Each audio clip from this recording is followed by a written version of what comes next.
Gum ഗണപതിയേ നമഃ. യാ ദേവി സർവഭൂതേഷു മാതൃരൂപേണ സംസ്ഥിത. നമസ്തസ്യൈ നമസ്തസ്യൈ നമസ്തസ്യൈ നമോ നമഃ. നമസ്കാരം. കണ്ണൂർ വിഷൻ ജ്യോതിഷത്തിലേക്ക് ഏവർക്കും സ്വാഗതം. ഇന്ന് പ്രധാനമായിട്ടും നമുക്ക് ശ്രീനിവാസനെ കൊണ്ട് പറയണമല്ലോ. കാരണം അദ്ദേഹത്തിന് ആദരമർപ്പിക്കേണ്ടത് എന്നെ പോലെയുള്ള ഒരാളുടെ കടമയും കൂടിയാണെന്ന് ഞാൻ വിചാരിക്കുന്നു. കാരണം മറ്റൊന്നുമല്ല, അദ്ദേഹം ചിരി കൊണ്ട് സിനിമ കീഴടക്കിയ, അല്ലെ ഹ്യൂമർ കൊണ്ട് സിനിമയെ കയ്യിലെടുത്തിയ ആളാണ്. ഞാൻ എൻ്റെ ജ്യോതിഷ പരിപാടി എന്താ പറയുക, ഒരു ചിരിപ്പരിപാടിയാക്കി മാറ്റിയ ആളാണ്. അതാണ് നമ്മൾ തമ്മിലുള്ള ബന്ധം. അങ്ങനെയുള്ള അപൂർവം ചില ആൾക്കാരുണ്ടാവും, അവരെല്ലാം ചിരിക്ക് കാരണമാക്കാം. അല്ല, ജ്യോതിഷം പോലത്തെ ഒരു പ്രോഗ്രാം ഭയങ്കര ഗൗരവത്തിൽ ചെയ്യേണ്ട പ്രോഗ്രാമാണ്. ഞാനത് ഈ ചിരിയുടെ റൂട്ട് പിടിച്ചു. ശ്രീനിവാസനും കുറേയും കൂടി ഉയർന്ന പടിയിലുള്ള ഹ്യൂമറിൽ തന്നെ ബ്ലാക്ക് ഹ്യൂമർ എന്ന് പറയുന്നൊരു പ്രത്യേക വിഭാഗം, അതൊക്കെ കൈകാര്യം ചെയ്തു അദ്ദേഹം വളരെ മനോഹരമായിട്ട്. അതുകൊണ്ട് തന്നെ ട്രിബ്യൂട്ട് അർഹിക്കുന്നുണ്ട് അദ്ദേഹം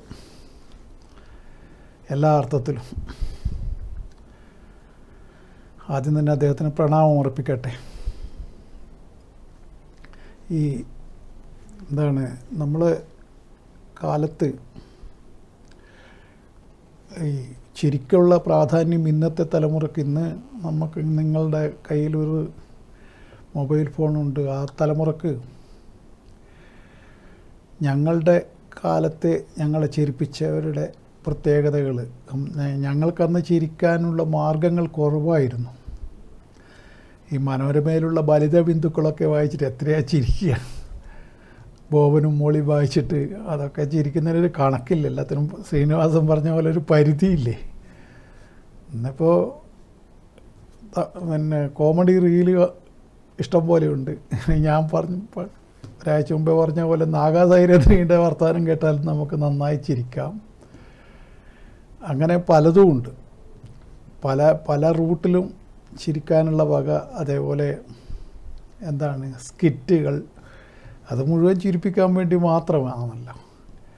അങ്ങനെ ഒരുപാട് കാര്യങ്ങളുണ്ട്. പക്ഷേ ഞങ്ങളുടെ കാലത്ത് അതൊന്നും ഉണ്ടായിരുന്നില്ല. അപ്പോൾ ഞങ്ങൾക്കന്ന് ചിരിക്കണമെങ്കിൽ തിയേറ്ററിൽ പോകണം, കാര്യമായിട്ടൊന്ന് ചിരിക്കണമെങ്കിൽ. അപ്പോൾ അതാണ് എൻ്റെ തലമുറയെയും അതിന് ശേഷം വന്ന തലമുറയെയും ശ്രീനിവാസൻ കയ്യിലെടുത്തു എന്ന് പറയുന്നതിൻ്റെ കാരണം. ശ്രീനിവാസൻ മാത്രമല്ല, അതേപോലുള്ള ജഗതിയുണ്ട്, മറ്റ് പലരുമുണ്ട് കൊമേഡിയന്മാർ. അല്ല, ശ്രീനിവാസനൊരു കൊമേഡിയനായിട്ട് മാത്രം കൂട്ടാൻ പറ്റില്ല.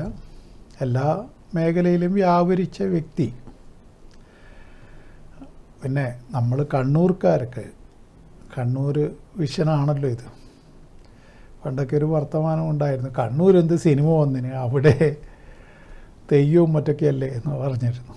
അതിനെ മാറ്റി പറയിപ്പിച്ചതും ശ്രീനിവാസനാണ്. തെയ്യവും മുത്തപ്പനും മാത്രമല്ല, ഇവിടെ സിനിമക്കും ഉള്ള ആളും ഉണ്ട് എന്ന് തെളിയിച്ചു കൊടുത്ത ആളും കൂടിയാണ് ശ്രീനിവാസൻ. സത്യം പറഞ്ഞാൽ ഇപ്പോൾ അയാളുടെ മക്കളാണ് ഇപ്പോൾ ഈ കണ്ണൂരിൻ്റെ ആ പാരമ്പര്യം കാത്തു സൂക്ഷിക്കുന്നത്. സിനിമാ മേഖലയിൽ ശ്രീനിവാസനാണെങ്കിൽ രാഷ്ട്രീയത്തിൽ നായനാറായിരുന്നു, ചിരിയുടെ തമ്പുരാൻ. അതും നമ്മളെ കണ്ണൂർക്കാരൻ തന്നെ. അത് ഏത് മേഖലയിലുള്ളവർക്കും ആ കഴിവ് സിദ്ധിച്ചാൽ, കവിത ഓട്ടംതുള്ളലിൽ അത് കുഞ്ഞുതമ്പ്യാർക്ക് കിട്ടി, സാഹിത്യത്തിൽ അത് സഞ്ജയന് കിട്ടി. അതങ്ങനെ ഓരോരുത്തർക്കുമായിട്ട് കാലാകാലം ഇങ്ങനെ തമാശ ജനങ്ങളെ ചിരിപ്പിക്കുക, അത് വളരെയേറെ വലിയൊരു ഭാഗ്യമുള്ള സംഗതി തന്നെയാണ്. ആദ്യം നമ്മൾ അതിൻ്റെ ഇത് മനസ്സിലാവില്ല, അതൊരു സിദ്ധിയാണ്. എന്തെങ്കിലുമൊക്കെ പറഞ്ഞിട്ട് മനുഷ്യനെ ഒന്ന് ഫ്രീ ആക്കുക, ചില ആളോട് സംസാരിച്ചാൽ തന്നെ ആ സംഭവം നടക്കും. കുറച്ച് നേരം സംസാരിച്ചാൽ തന്നെ നമ്മൾ ഫ്രീ ആവുന്നത് കാണാം. ചിലർ ഭയങ്കരമായിട്ട് മസിലൊക്കെ പിടിച്ചിട്ട് അമ്മിക്ക് കാറ്റ് അമ്മിക്കല്ലിൽ നിന്ന് കാറ്റ് പിടിച്ച പോലെ എന്ന് പറയുന്നില്ലേ, അങ്ങനെ ഇരിക്കുന്ന ആൾക്കാരുണ്ട്. അവർക്ക് സ്വാഭാവികമായിട്ടും മറ്റുള്ളവരിൽ അവരോട് പെരുമാറുമ്പോൾ നമുക്ക് സമ്മർദ്ദമാണ് ഉണ്ടാവുക, സ്ട്രെസ് ഉണ്ടാവും. ചില ഗൗരവക്കാരുടെ അടുത്തിരിക്കുമ്പോൾ അത് ഏത് വിഭാഗത്തിലും. പണ്ടൊരു ദിവസം അവിചാരിതമായിട്ടൊരു പോലീസ് സ്റ്റേഷനിൽ പോയിട്ടൊരു സർക്കിൾ ഇൻസ്പെക്ടറുമായിട്ട് സംസാരിക്കേണ്ടി വന്നു. അയാൾ നോക്കുമ്പോൾ ഒടുക്കത്തെ ചിരിയാണ്. ഞാൻ പ്രതീക്ഷിച്ചത് വേറെ, സർക്കിള സ്വഭാവം വേറെ. ഇന്നും അയാൾ എൻ്റെ മനസ്സിലിങ്ങനെ, അയാളോട് ആകെ 3/4 മണിക്കൂറേ സംസാരിച്ചുള്ളൂ, പക്ഷെ അത് മറക്കാൻ പറ്റുന്നില്ല, അത്ര ഭയങ്കരം. നമ്മളൊരു പോലീസ് ഓഫീസറായിട്ടൊന്നും അത് പ്രതീക്ഷിക്കുന്നില്ലല്ലോ, അതുകൊണ്ടാണ്. അങ്ങനെയുള്ള ആളുകളുണ്ട്. ഒരു കോളുണ്ട്. ഹലോ ഹലോ, എവിടെ നിന്നാണ് വിളിക്കുന്നത്? ആ പറയൂ. 2010 നവംബർ 6 11 മണി പകല്. ഏത്? 2010 നവംബർ 6 രാവിലെ 11 മണി.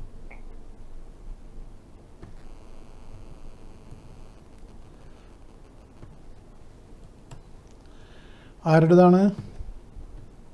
മകളുടെ മകന്റെ.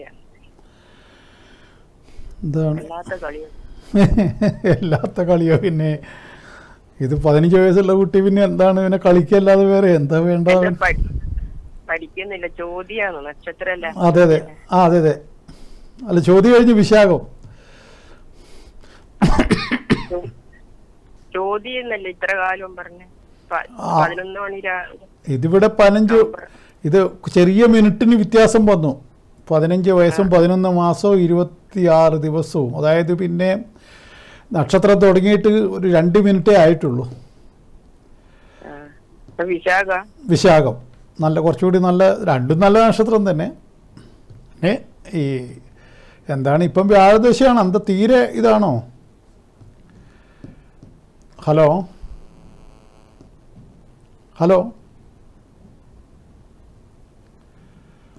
ഹലോ, കോള് കട്ടായോ? ഹലോ, കോള് കട്ടായെന്ന് തോന്നുന്നു. അപ്പോൾ ഞാൻ പറഞ്ഞു വന്നത്, ഓരോരോ കാലഘട്ടത്തിൽ ഇത്തരം വ്യക്തികൾ നമ്മളുടെ ജീവിതം കൂടുതൽ മനോഹരമാക്കാൻ വേണ്ടി, അല്ലെങ്കിൽ കളർഫുള്ളാക്കാൻ വേണ്ടി ഇങ്ങനെ ജന്മമെടുക്കും. അവരുടെ കാലശേഷവും നമ്മൾ നന്ദിപൂർവ്വം സ്മരിക്കുകയും ചെയ്യും. ശ്രീനിവാസനൊക്കെ അങ്ങനെ സ്മരിക്കപ്പെടുക തന്നെ ചെയ്യും, യാതൊരു സംശയവുമില്ല. പലർക്കും അദ്ദേഹത്തിൻ്റെ പല നിലപാടിനോടും എതിരഭിപ്രായമുണ്ടാവാം. പക്ഷെ അദ്ദേഹം വിമർശിക്കുമ്പോൾ ആരെയും അങ്ങനെ പ്രത്യേകിച്ചിട്ടങ്ങനെ ഒന്നിൻ്റെ ഭാഗമായി നിന്നുകൊണ്ട് മറ്റുള്ളവരെ വിമർശിക്കുക, അതൊന്നും അദ്ദേഹത്തിൻ്റെ രീതി ആയിരുന്നില്ല. സത്യസന്ധമായിട്ട് വിലയിരുത്തുമ്പോൾ അങ്ങനെയുള്ള സ്വഭാവങ്ങളൊന്നും അദ്ദേഹത്തിനുണ്ടായിരുന്നില്ല. ചിലർക്ക് അങ്ങനെയുണ്ടല്ലോ, ഏതെങ്കിലും ഒരു ഭാഗത്തിനെ മാത്രം കുറ്റം പറയുക, അല്ലെങ്കിൽ അവരെ ഇതാക്കുക. അതൊന്നും ശ്രീനിവാസന് ഇതിനൊന്നും നിന്നിട്ടില്ല. എല്ലാവരെയും, അദ്ദേഹത്തിൻ്റെ വിമർശനത്തിന് എല്ലാവരും പാത്രീഭൂതരായിട്ടുണ്ട് എന്നാണ് ഞാൻ വിചാരിക്കുന്നത്. അത് പിന്നീട് നമുക്ക് പലതും ചിന്തിക്കാനും അതിൽ ഉണ്ടായിരുന്നു എന്നുള്ളതും ഒരു വസ്തുതയാണ്. ഒരു ഒഴുക്കിനെ നമ്മൾ കേട്ടിട്ട് വീണ്ടും നമ്മൾ ചിന്തിക്കുമ്പോഴാണ് അതിൻ്റെ എല്ലാം ആ ഹ്യൂമർ നമുക്ക് ശരിക്കും മനസ്സിലാവുക. ഇപ്പം എന്താണ്, വീട്ടിനകത്തുള്ള കുശുമ്പും കുന്നായ്മയും, പിന്നെ ഒളിച്ചോട്ടത്തിന്, എല്ലാത്തിൽ നിന്നും ഒളിച്ചോടാൻ വേണ്ടി ഭക്തി ഒരു മറയാക്കിയ മനുഷ്യൻ, അതാണല്ലോ ചിന്താവിഷ്ടിയായ ശ്യാമള. എല്ലാത്തിനും അയാൾക്ക് എല്ലാത്തിനും ഒളിച്ചോടണം. അതിന് അയാൾ എന്താണ് ചെയ്തത്? ഇപ്പം ഞാൻ വലിയ ഭക്തിക്ക് വലിയ പ്രാധാന്യം കൊടുക്കുന്നൊരു മനുഷ്യനാണ്. ഒന്നിൽ നിന്നും ഒളിച്ചോടിയിട്ടില്ല. എൻ്റെ ഡ്യൂട്ടി എൻ്റെ കുടുംബത്തെ നന്നായി വളർത്തി, മക്കളെയൊക്കെ വളർത്തിയെന്ന് തന്നെയാണ് ഞാൻ വിചാരിക്കുന്നത്. ഒളിച്ചോട്ടം അത് ശരിയല്ലല്ലോ. എന്നിട്ട് മണിമുട്ടി പൂജയും ചെയ്തിട്ട് എനിക്കൊന്നും ഉത്തരവാദിത്വം ഏറ്റെടുക്കാൻ വയ്യ എന്ന് പറഞ്ഞാൽ ശരിയാവുമോ? ഒരേ ജപവും അല്ലെ മൂകാമ്പി പോയിട്ട് അങ്ങനെയൊക്കെ ഉള്ള ആൾക്കാരുണ്ടല്ലോ. അവർ പിന്നെ അത്തരം വ്യക്തികൾ ലൗകിക ജീവിതത്തിൽ അല്ലെങ്കിൽ വിവാഹ ജീവിതത്തിലൊന്നും പ്രവേശിക്കരുത്. അല്ലാതെ അവർക്ക് ഹിമാലയത്തിലോ എത്രയോ അഗാധകളിലൊക്കെ പോയിട്ട് എപ്പോഴും അങ്ങനെയുള്ള ആളുകൾ ഇപ്പോഴും കേരളത്തിനുമുണ്ട്, ഇന്ത്യയിലെമ്പാടുമുണ്ട്. അത് ഒന്നും രണ്ടും ഒരു നാട്ടിൽ മാത്രമൊന്നുമല്ല, എല്ലാ മേഖലയിലും ഉണ്ടത്. ഒരു കോൾ ഉണ്ട്. ഹലോ ഹലോ ഹലോ, എവിടെ നിന്നാണ് വിളിക്കുന്നത്? കണ്ണൂരിന്ന്. കണ്ണൂർ, പറയൂ. 16/2 ആ 1973.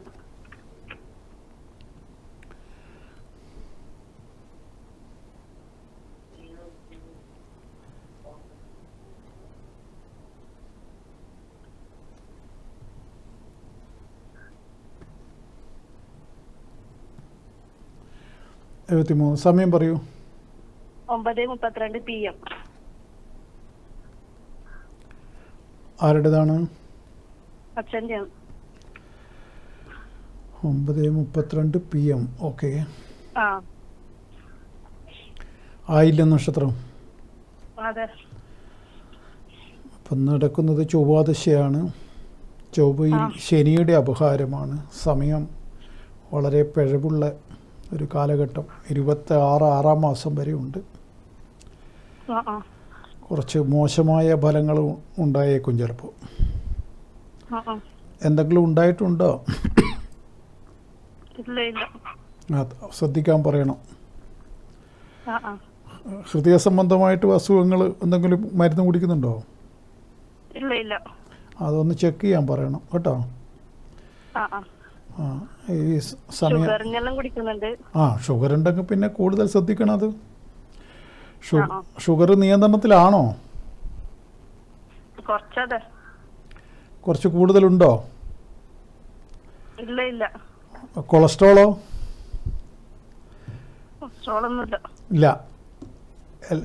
കൃത്യമായിട്ട് അറിയോ? ഒന്നും ഇല്ല എന്ന് പറയുന്നുണ്ട്.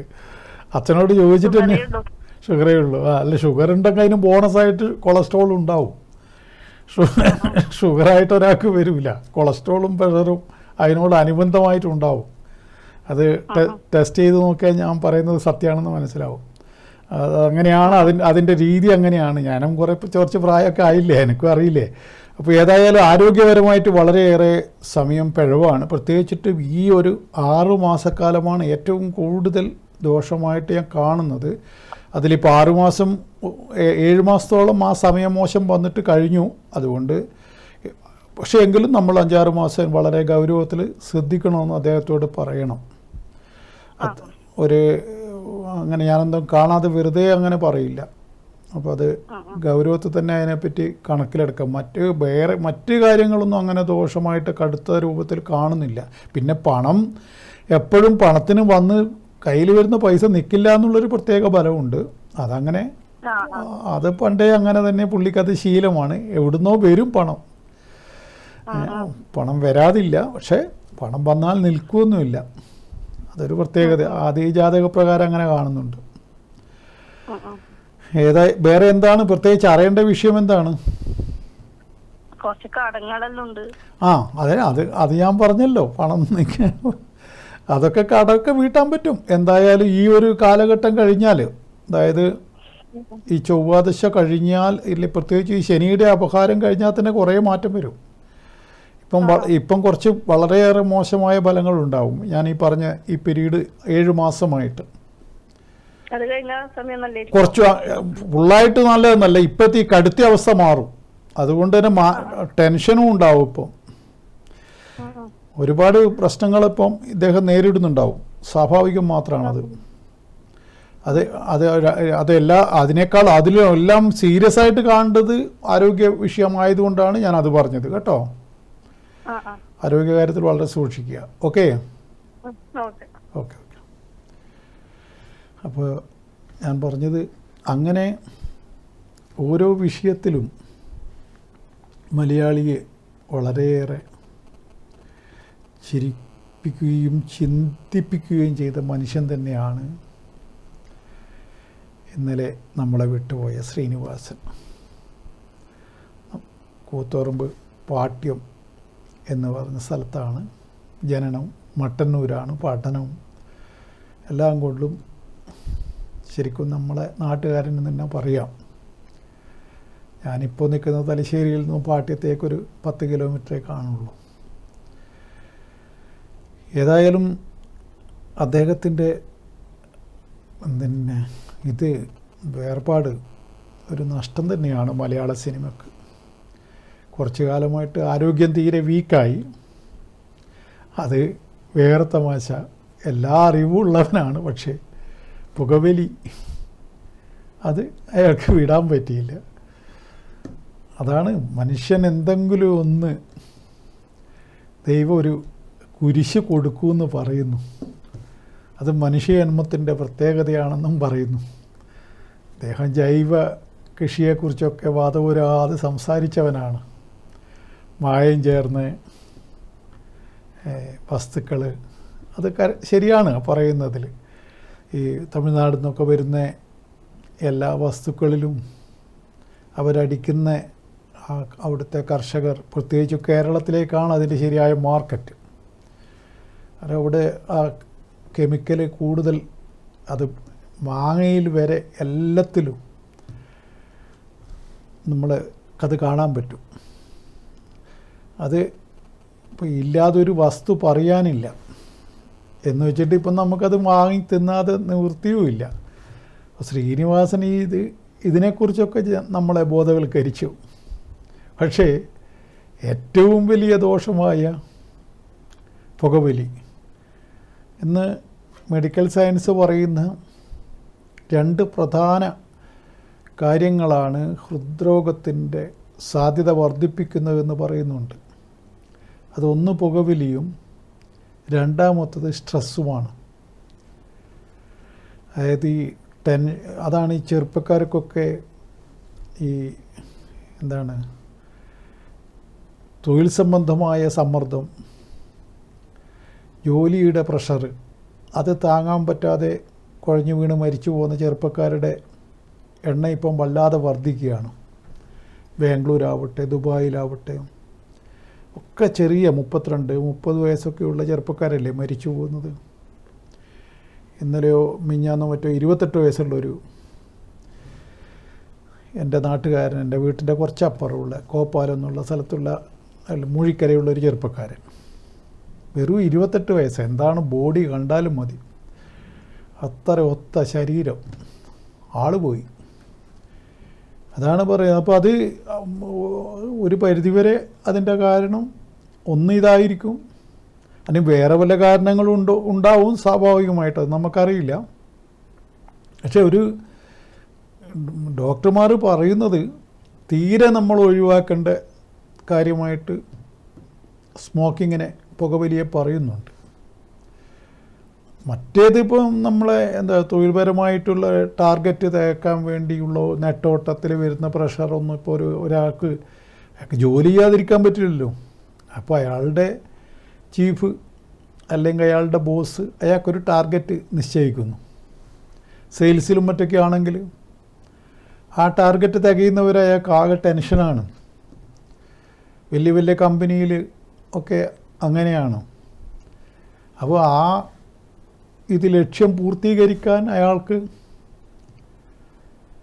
സാധിക്കാതെ വരുമ്പോൾ അയാൾക്ക് ഭയങ്കര സമ്മർദ്ദം വരും. ബോസിനെ പറഞ്ഞിട്ട് കാര്യമില്ല, ബോസിൻ്റെ മേലെ ആളുണ്ട്. അതൊരു വലിയൊരു ചെയിനാണ്. ഈ ആർക്കും അവരുടെ മേലെയുള്ളവരോടൊന്നും പറയാൻ പറ്റില്ല. അത് അങ്ങനെയാണല്ലോ, ലോകത്തെവിടെയും അങ്ങനെയാണല്ലോ. രാജാവ് മന്ത്രിനെ പേടിപ്പിക്കും, മന്ത്രി അയാളുടെ കീഴുദ്യോഗസ്ഥരെ പേടിപ്പിക്കും, അങ്ങനെയാണല്ലോ. ഒരു കോൾ ഉണ്ട്. ഹലോ, ഹലോ, എവിടെ നിന്നാണ് വിളിക്കുന്നത്? ഹലോ, ഹലോ, കണ്ണൂരിൽ ആ പറയൂ. 1991 നവംബർ 11 ഓക്കെ, രാവിലെ 11:20.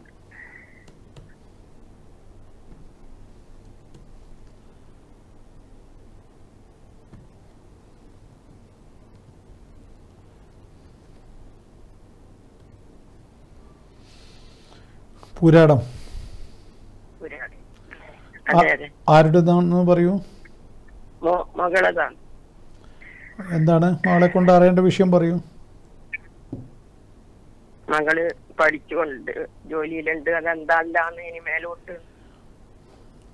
പഠിച്ചു ജോലിയുണ്ട്, പിന്നെന്താണ് അറിയേണ്ട വിഷയം? എന്താണ് അവിടെ? പഠിച്ചു, ജോലി കിട്ടി, പിന്നെന്താണ്?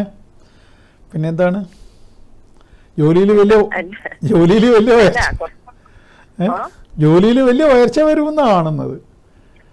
അതെ അതെ, അറിയാം. കഷ്ടപ്പാടുണ്ട്, ഇപ്പൊ ഒരുപാട് കഷ്ടപ്പാടുണ്ട്. അതുകൊണ്ട് കഷ്ടപ്പാടില്ലാതെ ജോലിയില്ലല്ലോ. അത് നല്ല തമാശ. അത് കഷ്ടപ്പാടില്ലാതെ ജോലിയുണ്ട്. ഇപ്പം 10ലെ ചൊവ്വയാണ്, 10ാം ഭാവത്തിൽ ചൊവ്വ നിൽക്കുന്നത് തൊഴിൽപരമായിട്ട് വലിയ ഇപ്പം തന്നെ മോശമില്ലാത്തൊരു അവസ്ഥയിലുണ്ടെന്നാണ് ഞാൻ കാണുന്നത്. എന്ത് ജോലിയാണ് ചെയ്യുന്നത്? Software engineer. അതെ, എവിടെയാണ് ഉള്ളത്? യു കെയിൽ. പിന്നെ സ്വാഭാവികമായിട്ടും അത് ഞാൻ പറഞ്ഞ പോലെ തന്നെയല്ലേ, ഇപ്പൊ തന്നെ നല്ലൊരു അവസ്ഥയിലല്ലേ? ശരിയാണ്. പക്ഷെങ്കിൽ ആരോഗ്യസ്ഥിതി തീർന്നോ അതെല്ലാം ഒന്ന് അറിയാൻ വേണ്ടി. അത് ശരി. ആരോഗ്യം അത്ര വീക്കൊന്നും ഇല്ലല്ലോ. ചെറിയ പ്രശ്നങ്ങളൊക്കെ അതൊക്കെ ഉണ്ടാവുമല്ലോ. അല്ലാതെ അങ്ങനെ തീരെ ലഗ്നാധിപൻ നിൽക്കുന്നുണ്ട്. ലഗ്നാധിപൻ ഇങ്ങനെ ശക്തിയിൽ ലഗ്നത്തിൽ നിന്ന് കഴിഞ്ഞാൽ മഹാരോഗിയാകാനോ അങ്ങനെയുള്ള ഒന്നുമില്ല. പിന്നെ ഈ ജോലി സംബന്ധമായിട്ടുള്ള സമ്മർദ്ദമുണ്ടാവും, ടെൻഷൻ ഉണ്ടാവും. അത് ശരിയാണ്. അത് പക്ഷേ ഇത് ആണല്ലല്ലോ, പെണ്ണല്ലേ. അതുകൊണ്ട് പിന്നെ അങ്ങനെ അത് ഹൃദയത്തെ ഒന്നും ബാധിക്കില്ലല്ലോ. നിങ്ങൾക്ക് അങ്ങനെ ഒരു ഭാഗ്യമുണ്ടല്ലോ. നിങ്ങളുടെ ശരീരത്തിലുള്ളൊരു ഹോർമോണ് അതിനെ തടയുമെന്നല്ലേ പറയുന്നത്. അതുകൊണ്ടല്ലേ സ്ത്രീകളുടെ ഇടയിൽ ഹൃദ്രോഗം വളരെ കുറവ്. അപ്പോൾ അത് പേടിക്കണ്ടല്ലോ. അങ്ങനെയുണ്ട്. അതറിയില്ല. 100 ആണുങ്ങൾ പിന്നെ ഹാർട്ട് അറ്റാക്ക് ആയിട്ട് ചാവുമ്പോൾ നിങ്ങൾ 10 പേര് ചത്താലേ ഉള്ളൂ. അതറിഞ്ഞില്ല. 100 ഞങ്ങളെപ്പോലത്തെ 100 ആണുങ്ങൾ ചത്തുപോകുന്നു കൂട്ടിക്കോ ഹൃദ്രോഗം കൊണ്ട്. അന്നേരം ഒരു 10 പോവും. അതിൽ അത്രയും വ്യത്യാസമുണ്ട്. അപ്പോൾ അങ്ങനെയൊന്നുമില്ല. അങ്ങനെയൊന്നുമില്ല. അല്ല, അതൊക്കെ ചെറിയ ചെറിയ പ്രശ്നങ്ങൾ. അങ്ങനെ കടുത്ത രൂപത്തിൽ അങ്ങനെ ഒരു കടുത്ത രൂപത്തിലുള്ള നിങ്ങളുടെ മകള് പെട്ടുപോവുകയോ ഒന്നുമില്ല. നിങ്ങൾ പിന്നെ മാത്രമല്ല, ചിലപ്പോൾ നമ്മൾ വിചാരിക്കാതെ ഉയർച്ചയിലേക്കൊക്കെ ഇവള് പോകാനും മതി. നമ്മൾ ഉദ്ദേശിക്കുന്നതിനും മേലേക്കൊക്കെ ഇവള് ഉയർന്നു പോകാനും മതിയെന്ന്. അതെ അതെ, അതിങ്ങനെ പറയുന്ന കേൾക്കുന്നു. അതുകൊണ്ട് നിങ്ങളെ വായിന്ന് കേൾക്കാൻ വേണ്ടി നമ്പർ മനസ്സിലായി. ആര് പറഞ്ഞാലും അല്ല, ഈ സാറിന്റെ വായി കേൾക്കണം. അതുകൊണ്ട് ശരി. കേട്ടില്ലേ? ആവട്ടെ. എല്ലാം ഭംഗിയിൽ വരും, എല്ലാം നന്നായിട്ട് വരും. ദേവിയുടെ അനുഗ്രഹം. ഒരു പെൺകുട്ടിയും കൂടി ജനിക്കും. പിന്നെന്തപ്പോ ഞാൻ പറഞ്ഞു കഴിഞ്ഞില്ലേ, പിന്നെന്താ. ശരി, എന്നാ അതും കൂടി ആവട്ടെ. എല്ലാം കൊണ്ട് ഐശ്വര്യപൂർണമാവട്ടെ ജീവിതം. ഓക്കെ. അപ്പോ എന്താണ് എൻ്റെ നാവുകൊണ്ടൊന്ന് പറഞ്ഞു കിട്ടിയാൽ മതി എന്നുള്ള. എന്താണ് ദേവി തന്നെ അനുഗ്രഹം നോക്കണേ. ദേവി നമ്മളെ തലയിൽ തടയുക എന്ന് പറഞ്ഞാൽ പിന്നെ പറയണ്ടല്ലോ. അന്നേരം ഇങ്ങനെയൊക്കെ കേൾക്കാൻ നമുക്ക് വിധിയുണ്ടാവും. മറ്റുള്ളവർ ചില മോശം ജന്മത്തിൽ ജനിച്ചു കഴിഞ്ഞാൽ ഇവനെ എപ്പോഴാണ് ചത്ത് കിട്ടുക എന്ന് പറയാനും മനുഷ്യന്മാരെ കൊണ്ട് പറയിക്കുന്നവരില്ലേ. എല്ലാവരെയും ദ്രോഹിക്കും. പിന്നെ ആരും മനുഷ്യർ പറയാതിരിക്കുമോ? ദ്രോഹിച്ചു കഴിഞ്ഞാൽ ചില ആൾക്കാർക്ക് അതൊരു ഭയങ്കര വീക്ക്നെസ് ആണല്ലോ. മറ്റുള്ളവരെ എങ്ങനെ ദ്രോഹിക്കാം, അത് മാത്രമാണ് ചിന്ത. അവരുടെ മനസ്സിൽ നല്ല ചിന്തകൾ ഉദയം ചെയ്യുകയേയില്ല. അത് ഏതെങ്കിലും ഒരു തരത്തിലായിരിക്കും പോലും അതിൻ്റെ മനുഷ്യൻ്റെ മനസ്സിലേക്ക് ഈ നെഗറ്റീവ് ചിന്തയിലേക്ക് പോകുന്ന വ്യക്തി അങ്ങനെ തന്നെ അങ്ങോട്ട് അയാൾ നശിക്കുകയും ചെയ്യും. അയാൾക്ക് മുമ്പോട്ടേക്കുള്ള ആ യാത്രയിലുടനീളം അയാൾ മറ്റുള്ളവരെ ബുദ്ധിമുട്ടിക്കുകയും ദ്രോഹിക്കുകയും കരയിപ്പിക്കുകയും ചെയ്യും. അത് അയാളുമായിട്ട് കൂടുതൽ അടുത്ത് നിൽക്കുന്ന വ്യക്തികൾക്കാണത് കൂടുതൽ വരിക. പിന്നെ സ്വന്തക്കാർക്കും കുടുംബക്കാർക്കും ഒക്കെ അതിൻ്റെ പ്രശ്നം, പിന്നെ അയാളുടെ കൂടെ ജോലി ചെയ്യുന്നവർക്ക്, അങ്ങനെയുള്ളവർക്കൊക്കെ ആ പ്രയാസങ്ങൾ നേരിടേണ്ടി വരും. ചിലർ പൂർണ്ണമായിട്ട് പോസിറ്റീവായിരിക്കും. അവർ എല്ലാവരെയും സന്തോഷിപ്പിക്കുകയും എങ്ങനെ സഹായിക്കണം എന്ന് മാത്രം ചിന്തിക്കുന്നവരുമുണ്ട്. പിന്നെ ഞാനൊക്കെ അതാണ്, എൻ്റെ എല്ലാം ഒരു മറ്റുള്ളവരെ പിന്നെ എങ്ങനെയാണ് നല്ലത് പറയുക എന്നുള്ളതാണ് ഞാൻ ചിന്തിക്കാറ്. ഒരു ജാതകം പരിശോധിച്ച് കഴിഞ്ഞാൽ തീർച്ചയായിട്ടും ചില കാര്യങ്ങൾ നമുക്ക് ഇപ്പം നേരത്തെ വിളിച്ച പെൺകുട്ടിയോട് അവളുടെ അച്ഛനെ കൊണ്ട് പറയേണ്ടി വന്നത്, അത് ശ്രദ്ധിക്കാതിരുന്നാൽ അതിൻ്റെ ആ ദോഷം ഞാൻ അവിടെ കണ്ടു. സൂചന കൊടുത്തേ പറ്റൂ അത്തരം കേസിൽ. അതിപ്പം തൽക്കാലം അവർക്കൊരു ടെൻഷൻ ആയിക്കഴിഞ്ഞാലും ഞാനിങ്ങനെ പറഞ്ഞല്ലോ എന്ന് അതുകൊണ്ടൊന്ന് ചെക്കപ്പൊക്കെ നടത്തും. ഇത് ചെയ്യാതിരിക്കുമ്പോഴാണല്ലോ നമ്മൾ അറിയാതെ പോകുന്നതാണല്ലോ പല കേസിലും. ഇന്നത്തെ ആധുനിക കാലത്ത് ഒരു TMTയും ഒരു എക്കോയും എടുത്ത് TMT കംപ്ലീറ്റ് ആക്കിക്കഴിഞ്ഞാൽ അതിന് 800 1200 മറ്റോ ഇപ്പോൾ ചാർജും തോന്നുന്നു. പണ്ട് 600 പിന്നെ 900 ഇപ്പോൾ 1200 ഉണ്ടാവും. അപ്പോൾ ഒരു TMT ടെസ്റ്റ് 12 മിനിറ്റ് നമ്മൾ ആ മിഷൻ്റെ മുകളിൽ കയറി ഓടുന്നു. അതിനവർക്ക് ചില സാധനങ്ങളൊക്കെ നമ്മളെ ഈ ഹൃദയത്തിൻ്റെ മിടിപ്പ്, ഓക്സിജൻ്റെ അളവ്, ഇതൊക്കെ അവിടെ രേഖപ്പെടുത്തുന്നു. അത് പാസ്സായി കഴിഞ്ഞാൽ അതിൻ്റെ അർത്ഥം തൽക്കാലം ഒരു കൊല്ലത്തേക്ക് ആ വ്യക്തിക്ക് ഹാർട്ട് അറ്റാക്ക് നിമിത്തം ചത്തുപോകാനുള്ള സാധ്യത വളരെ കുറവാണ്. അത് കാരണം ഈ ഹൃദയത്തിന് ബ്ലോക്കുള്ള വ്യക്തിക്ക് ഇത് പൂർത്തീകരിക്കാൻ പറ്റില്ല. അതാണ് അതിൻ്റെ കാര്യം. എക്കോയിൽ അത് മനസ്സിലാവണമെന്നില്ല. എക്കോ ടെസ്റ്റിൽ ബ്ലോക്കുകൾ ഡോക്ടർമാർക്ക് കണ്ടുപിടിക്കാൻ സാധിക്കുമെങ്കിലും പിന്നെ TMT ആണ് ഉത്തമം. എന്നിട്ട് പിന്നെ ഉള്ളതാണ് ആൻജിയോഗ്രാം. അതിന് പിന്നെ 12,000 ചിലവുണ്ട്. പക്ഷേ ഈ 1200 ചിലവ് അത് ഏതൊരാൾക്കും താങ്ങാൻ പറ്റുന്നതല്ലേ ഉള്ളൂ. അപ്പോൾ അത് പോയി ചെയ്ത് നോക്കാൻ ചിലപ്പോൾ എൻ്റെ വർത്തമാനം അതിന് ഇടവരുത്തിയാൽ, അതെന്തെങ്കിലും ഉണ്ടെങ്കിൽ അതിന് തൽക്കാലം മരുന്ന് കൊണ്ട് പോകുന്നതും ഉണ്ടാവുമല്ലോ. അങ്ങനെയുള്ള ആസ്പിരിൻ ഗുളികകളും മറ്റൊക്കെ ഡോക്ടർമാർ പറയുന്നതനുസരിച്ച് കഴിച്ചു കഴിഞ്ഞാൽ തന്നെ കുറേയൊക്കെ ഒഴിവായി കിട്ടും. അപ്പോൾ അതുകൊണ്ട് അത് പറയുന്നത് മാത്രമേ ഉള്ളൂ. എനിക്ക് പറയാൻ നല്ലത് ഇതേപോലെയുള്ള നേരത്തെ പറഞ്ഞതുപോലെ നിങ്ങളുടെ മോള് വലിയ ഉയരത്തിലെത്തും എന്നൊക്കെ പറയാം, അങ്ങനെയുള്ള കാര്യങ്ങൾ പറയാനാണ് എനിക്ക് ഇഷ്ടം. ഞാൻ അതിലാണ് സന്തോഷം കണ്ടെത്തുന്നത്. അന്നേരം അവരുടെ പ്രതികരണവും അല്ല. ഹലോ ഹലോ ഹലോ ഒരു മിനിറ്റ്. ഹലോ, എവിടെ നിന്നാണ് വിളിക്കുന്നത്? ഹലോ, എവിടെ നിന്നാണ് വിളിക്കുന്നത്? തിരുവള്ളൂർ. എവിടെ? തിരുവള്ളൂർ. ഓക്കെ, പറയൂ. 1973 നവംബർ 14. അത് വടകര ഭാഗമല്ലേ? ഓ, വടകര ഭാഗമല്ലേ തിരുവള്ളൂര്? അതെ. വടകരയിൽ കുറച്ച് 15 കിലോമീറ്റർ അപ്പുറം. ഓക്കെ, തിരുവള്ളൂര്. ഓക്കെ, നല്ല പേര്. ശരി. നാട്ടിന്റെ പേര് 1973 നവംബർ 14. നവംബർ 14 വൈകുന്നേരം 6:50. വൈകുന്നേരം 6:50. ഓക്കെ. ആരുടേതാണെന്നും പറയണം. എന്റെ ഭർത്താവിൻ്റെത്. എന്താണ് ഭർത്താവിനെ കൊണ്ട് അറിയേണ്ട വിഷയം? അവർക്ക് അല്ല ഇപ്പൊ 5-6 മാസമായി കൈ ഒരു ഷോൾഡർ ഭയങ്കര വേദനയാണ്. ഇപ്പൊ ഡോക്ടറെ കാണിച്ച് ഫിസിയോതെറാപ്പി ഒക്കെ ചെയ്ത് കുറച്ച് കുറവുണ്ട്. എന്നാലും ഇപ്പൊ അതിനെ പറ്റിയൊക്കെ ഒന്ന് അറിയാനായിരുന്നു. സമയം ഇവിടെയാണോ ഓ ഈ പരിപാടി കാണുന്നുണ്ടോ? പരിപാടി കാണുന്നില്ല. നമുക്ക് ഇവിടെ അത് കിട്ടുന്നില്ലല്ലോ ഏഷ്യാനെറ്റ് വിഷയം. അല്ല ഇത് പിന്നെ ഏഷ്യാനെറ്റ് എന്നല്ല, ഇത് കണ്ണൂർ വിഷനാണ്. അത് ഇത് കിട്ടുന്നില്ല അല്ലേ? അല്ല വടകര കിട്ടുന്നുണ്ട് ചില ഏരിയയില്, നിങ്ങളുടെ അവിടെ കിട്ടുന്നുണ്ടാവില്ല. അത് ശരി ശരി. അപ്പോ അന്നേരം അല്ല ഞാൻ ചോദിക്കുന്നത് കഴുത്തിന്റെ ആ ഭാഗത്താണോ അതിന്റെ കൈയുടെ ഭാഗത്താണോ? ഷോൾഡർ ഞാൻ ഉദ്ദേശിച്ചതല്ല തന്നെ. അത് കൈ പൊന്തിക്കാൻ ബുദ്ധിമുട്ട് അനുഭവപ്പെടുന്നുണ്ടോ? കൈ പൊന്തിക്കാൻ ബുദ്ധിമുട്ടുണ്ട്. ഇപ്പൊ ന്യൂറോനെയാണോ കാണിച്ചത് അതോ?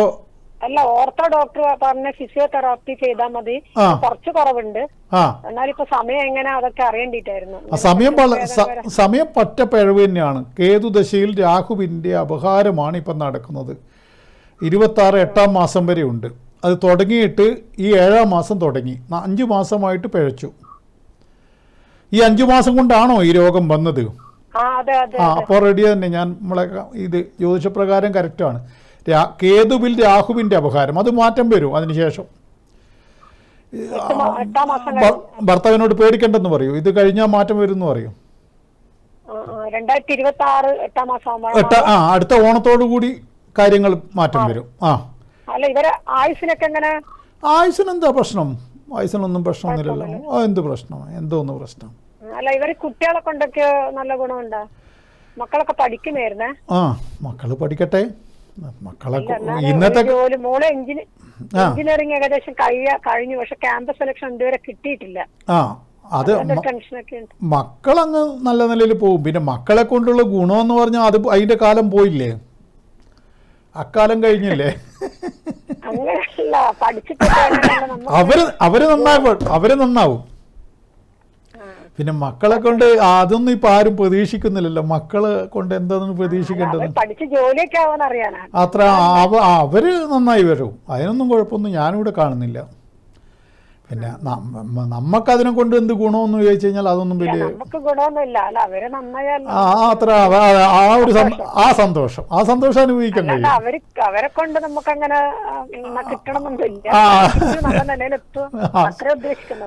ഇദ്ദേഹം എന്താണ് ചെയ്യുന്നത്? ഭർത്താവ് എന്താണ് ചെയ്യുന്നത്? ഭർത്താവ് പുറത്ത് ആദ്യം ആർമിയിലായിരുന്നു. ഇപ്പൊ മംഗലാപുരം ഒരു പ്രൈവറ്റ് കമ്പനിയിൽ വർക്ക് ചെയ്യുന്ന. ശരി, ഓക്കെ. അപ്പോൾ അദ്ദേഹത്തോടൊന്ന് നേരിട്ട് വന്ന് കാണുന്നത് നല്ലതാണെന്ന് പറയൂ. അദ്ദേഹത്തിന് താല്പര്യമുണ്ടെങ്കിൽ തന്നെ വിളിച്ചിട്ട് ബന്ധപ്പെടാൻ പറയൂ. പരിഹാരങ്ങൾ ചെയ്യാൻ നമുക്ക് സാധിക്കും. അപ്പോൾ അത് അദ്ദേഹത്തിന് വിശ്വാസവും താല്പര്യവും ഉണ്ടെങ്കിൽ തന്നെ ബന്ധപ്പെടാൻ പറയും. ഓക്കെ.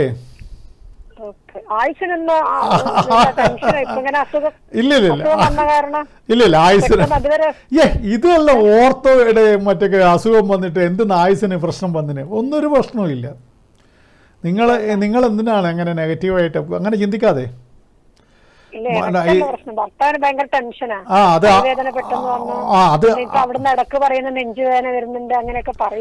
അതുകൊണ്ടാണ് ഞാൻ പറഞ്ഞത് അയാൾ വന്നു കഴിഞ്ഞാൽ ഒന്ന് എന്നെ ബന്ധപ്പെടൂ. ഞാൻ തമ്മിലുള്ള സംഭാഷണം അയാളെ മാറ്റിമറിക്കും. അയാൾക്ക് കുറച്ച് ടെൻഷനുണ്ട്. ആ ടെൻഷനൊക്കെ ഇന്ന് മാറ്റാനുള്ള വിദ്യയൊക്കെ ഉണ്ടെന്നേ. അതൊക്കെ നിങ്ങൾക്ക് ഇപ്പം പറഞ്ഞാൽ തിരിയില്ല. ഞാൻ ഏതായാലും എനിക്കും എന്തെങ്കിലും ഉണ്ടാവും. അതുകൊണ്ടല്ലേ ഈ 28 കൊല്ലമൊക്കെ ഒരു ഫീൽഡിൽ ഒറ്റ നിപ്പ് നിൽക്കണമെങ്കിൽ അങ്ങനെയൊന്നും സാധിക്കില്ലല്ലോ. നിങ്ങൾക്കറിയാലോ. ഞാൻ 28 കൊല്ലമായിട്ട് തലശ്ശേരിയിലെ ലീഡിങ് ജ്യോതിഷിയാണ് ഞാൻ. അതുകൊണ്ട് അങ്ങനെയൊക്കെ ഒരാൾ ഒറ്റ നിൽപ്പ് നിൽക്കുന്നുണ്ടെങ്കിൽ അയാൾക്ക് എന്തെങ്കിലും ഉണ്ടാവും ദൈവം കൊടുത്തിട്ട്. അപ്പോൾ അത് നിങ്ങളുടെ ഭർത്താവിന് അനുകൂലമാക്കിയിട്ട് ഞാനത് മാറ്റി പ്രവർത്തിച്ച് കാണിച്ചു തരാം. അതുകൊണ്ടാണ് ഞാൻ പറഞ്ഞത്. അപ്പോൾ അയാൾക്ക് വിശ്വാസം ഉണ്ടെങ്കിൽ എന്നെ വന്ന് വിളിക്കാൻ പറയൂ അയാളോട്. ഓക്കെ. ജാതകം ഒന്നും വേണമെന്നില്ല. ഈ ഡേറ്റും ടൈമും ഉണ്ടായാലും മതി. ജാതകം ഉണ്ടെങ്കിൽ എടുത്തോട്ടെ. ഓക്കെ, ശരി. ഓക്കെ.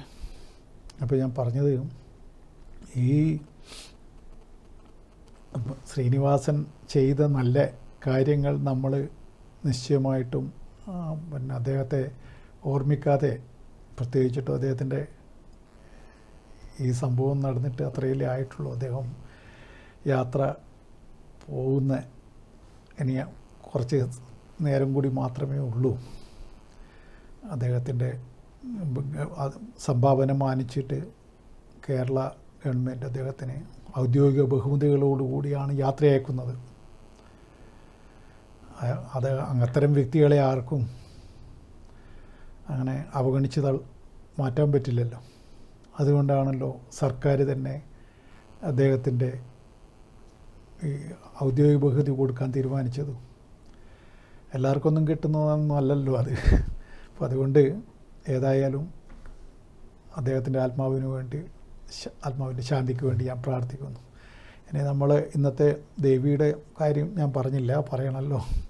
അപ്പോൾ യാദേവി സർവഭൂതേഷു ലജ്ജാരൂപേണ സംസ്ഥിത നമസ്തസ്യേ നമസ്തസ്യേ നമസ്തസ്യേ. എന്താ ഈ ചില ആളെ കൊണ്ട് പറയില്ലേ ഒരു നാണമില്ലാത്ത ജന്മം എന്നൊക്കെ, അങ്ങനെ സംഭവം അത് നമ്മളിലേക്കുണ്ടാക്കുന്നത് ചെയ്യരുതാത്തത് ചെയ്യാൻ പാടില്ല എന്ന വികാരമാണ് ലജ്ജ. ചില ആളുകൾക്ക് എന്തും ഉടുതുണി പൊന്തിച്ച് കാണിക്കുന്ന ആളില്ലേ, എത്രയോ ആളില്ലേ. നമ്മളെ നാട്ടിലൊരാളെ ദേഷ്യം വന്ന അന്നേരം പൊന്തിച്ച് കാണിക്കണം. ലജ്ജ എന്ന് പറഞ്ഞൊരു സാധനം അയാൾക്കില്ല, പിന്നെ എന്ത് ചെയ്യാൻ പറ്റും? എൻ്റെ ചെറുപ്പത്തിലുള്ള ഒരാളായിരുന്നു, ആളെന്നും പേരൊന്നും പറയില്ല. അപ്പോൾ ആ കക്ഷിക്ക് ഈ വികാരം ദേവി കൊടുത്തില്ല. സത്യം പറഞ്ഞാൽ അതേപോലെ ഈ ചില എല്ലാവരും മദ്യം ഒരുപാട് പേര് ഉപയോഗിക്കുന്നുണ്ട്. ചിലർ അതടിച്ച് റോഡ് സൈഡിൽ കിടക്കുന്ന ആൾക്കാരില്ലേ, അയാളുടെ മകനും മകൾക്കും ഉള്ള അവസ്ഥയൊന്ന് ചിന്തിച്ച് നോക്കൂ. ഇനി പല വിധത്തിലുള്ള എന്തു പ്രവൃത്തി ചെയ്യാനും മടിയില്ലാതെ ആൾക്കാരില്ല, അവർക്കും ലജ്ജയില്ല. ഈ സത്യം പറഞ്ഞാൽ അവരുടെ മക്കൾക്കടക്കം അതിൻ്റെ പിന്നെ നാണക്കേടുണ്ടല്ലോ. ഇപ്പം ഞാനൊരു വലിയ മോശപ്പെട്ടൊരു കാര്യം ചെയ്തെന്ന് കൂട്ടിക്ക്, അതെൻ്റെ മക്കൾക്കടക്കം ആയല്ലോ. അതാണ് ലജ്ജ എന്ന് പറഞ്ഞാൽ. ലജ്ജയുള്ളവർ അതിന്, ലജ്ജയില്ലാത്തവർക്ക് അത് വിഷയമേ അല്ല.